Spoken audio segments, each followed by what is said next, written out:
Hi అండి, welcome back to Lakshmi Prasanna channel. ఈ వీడియోలో మీకు మష్రూమ్ గ్రేవీ ఎలా చేసుకోవాలో చూపెట్టబోతున్నాను.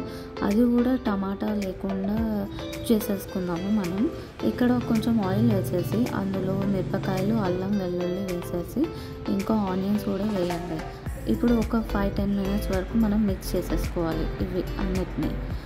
ఈ టైంలో మనం టమాటా లేకుండా ఏది చేయలేకపోతున్నాం. సో ఈ రెసిపీ ఒకసారి చూసేయండి. ఇప్పుడు నేను అందులో పసుపు, కారము ఇంకా చిల్లీ ఫ్లేక్స్ వేసేసా. ఇవి అన్నిటినీ కూడా ఒకసారి మిక్స్ చేసేసుకోండి. ఇలా మిక్స్ చేసేసుకున్న తర్వాత దాంట్లో ఉన్న ఆయిల్ బయటకు వచ్చేసాక అప్పుడు మనం మష్రూమ్స్ వేయాలి. ఈ మష్రూమ్స్ వేసాక ఒక 5-10 మినిట్స్ వరకు మనం కలిపేసుకోవాలి.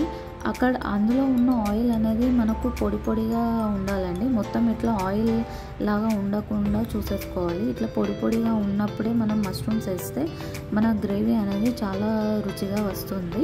ఇందులోనే కొంచెం కొత్తిమీర కూడా వేసేసుకోండి. ఈ కొత్తిమీర వేసేసుకున్నాక ఒక 5-10 మినిట్స్ మిక్స్ చేసేసుకోవాలి. ఇలా మిక్స్ చేసేసుకొని ఒక 15 మినిట్స్ వరకు మనం మూత పెట్టేసుకోవాలి. అందులో ఉన్న ఆయిల్ ఇంకా మొత్తం బయటకు వచ్చేసే వరకు ఉంచేసుకోవాలి. ఇలా మష్రూమ్స్ కూడా కొంచెం మగ్గేయాలి. మగ్గాక ఒకసారి మనం కలిపేసుకుంటే బాగుంటుందండి. ఇలా కలిపేసుకున్న దాంట్లో మనం ఉప్పు, ధనియాల పొడి, కొంచెం గరం మసాలా వేసేసుకొని మళ్ళీ ఒక 10 మినిట్స్ వరకు మళ్ళీ కలిపేసుకోవాలి.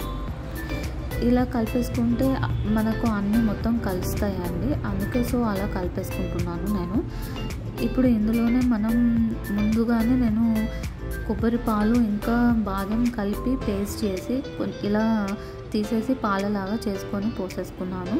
ఒక 5 మినిట్స్ అలా మిక్స్ చేశాక ఇప్పుడు మళ్ళీ 15 మినిట్స్ మూత పెట్టేయాలి. అందులో ఇలా మూత పెట్టేశాక అప్పుడు దాంట్లో ఉన్న ఆయిల్ అనేది కొంచెం బయటకు వచ్చినప్పుడు మనం ఆ మూత తీసేయాలండి. తీసేసే టైంలో కొంచెం కస్తూరి మేతి